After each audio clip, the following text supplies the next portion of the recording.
Iran అమెరికాను మోసం చేసిందా? ట్రంప్ బొక్కబోలబడ్డా? ఇరాన్ న్యూక్లియర్ సెట్లపై దాడి చేసి వాటిని ధ్వంసం చేశామంటూ అమెరికా చెప్పుకుంది. గత 3 రోజుల క్రితం నంతాజ్, ఫోర్డో, ఇస్ఫహాన్ అణు కేంద్రాలపై చేసిన దాడులు విజయవంతమయ్యాయని ట్రంప్ ప్రెస్ మీట్ పెట్టి మరీ వెల్లడించారు. తీరా చూస్తే అక్కడ పెద్దగా నష్టం జరగలేదని యుఎస్ ఇంటెలిజెన్స్ తెలిపింది. దాడులకు ముందే ఇరాన్ 400 కేజీల యురేనియంను రహస్య ప్రదేశాలకు తరలించేసిందట. దీంతో 10 అణుబాంబులు తయారు చేసే అవకాశం ఉంది. ఇక ఇరాన్ ఇజ్రాయిల్ యుద్ధం ముగియగానే ఇరాన్ అణ్వాయుధాల అభివృద్ధి ప్రారంభించినట్టు కూడా ప్రకటించుకుంది.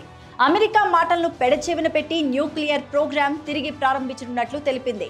ఇక ట్రంప్ వార్నింగ్ ను ఇరాన్ ఏమాత్రం పట్టించుకోలేదు. అమెరికా దాడుల్లో ఇరాన్ న్యూక్లియర్ సైట్లు పూర్తిగా నాశనం కాలేదని యుఎస్ ఇంటెలిజెన్స్ వెల్లడించింది. దానికి సంబంధించిన శాటిలైట్ చిత్రాలను యుఎస్ ఇంటెలిజెన్స్ అధికారులు కూడా విడుదల చేశారు. రిపోర్టు లీక్ కావడంపై వైట్ హౌస్ తీవ్రంగా స్పందించింది. ట్రంప్ను కించపరిచే ఉద్దేశంతోనే తప్పుడు రిపోర్టు లీక్ చేస్తున్నారంటూ వైట్ హౌస్ చెప్పుకొచ్చింది.